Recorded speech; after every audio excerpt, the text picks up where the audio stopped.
Sud Radio Conseil de famille. La chronique patrimoine avec LP Promotion. Ensemble, construisons l'avenir.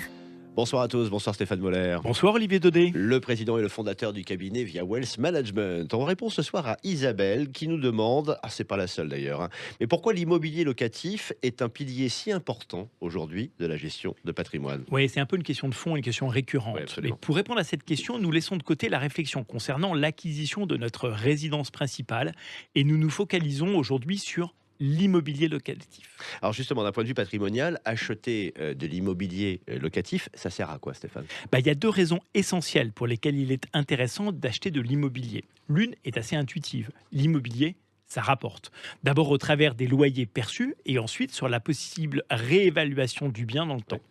L'autre est peut-être moins intuitive, mais l'immobilier locatif est une formidable façon de développer son patrimoine. Insistons si vous voulez bien Stéphane sur ce second aspect justement. Comment développe-t-on son patrimoine avec de l'immobilier locatif? Eh bien, nous en avons déjà plusieurs fois parlé au cours de cette chronique, mais nous allons développer notre patrimoine en utilisant ce que l'on appelle l'effet de levier du crédit. En quoi consiste ce fameux effet de levier du crédit? Eh bien, quand j'achète de l'immobilier locatif à l'aide d'un emprunt, c'est-à-dire quand la banque me prête de quoi acheter un bien immobilier et que je le mets en location, c'est pour une part mon locataire qui m'aide à rembourser les crédits en me payant des loyers.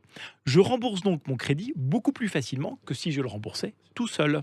C'est cette aide que m'apporte mon locataire qui m'aide à rembourser mon crédit qui génère l'effet de levier du crédit. Et ça ne s'applique qu'à l'immobilier? Et oui, en effet, parce que l'immobilier est le seul actif que je peux acheter à crédit et dont les revenus permettent de rembourser une partie du crédit. Et que faut-il acheter comme bien immobilier pour développer son patrimoine? En France, il y a des dizaines de façons d'acheter de l'immobilier, nu, ancien, neuf, meublé, SCPI, démembré, viager, en direct, en société.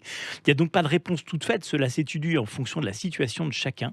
C'est d'ailleurs l'un des rôles du gestionnaire de patrimoine que de vous accompagner dans cette réflexion. Un garçon comme vous, quoi. Il faut juste essayer de considérer un rendement net fiscal plutôt qu'un rendement brut. Rappel utile. Merci Isabelle pour cette très bonne question. Merci Stéphane pour la qualité de la réponse, évidemment. Chronique à retrouver en podcast sudradio.fr. Continuez à poser vos questions sur le blog de Conseil de famille. C'est ce qu'a fait Isabelle.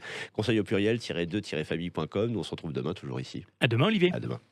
C'était Sud Radio Conseil de famille. La chronique patrimoine avec LP Promotion. Ensemble, construisons l'avenir.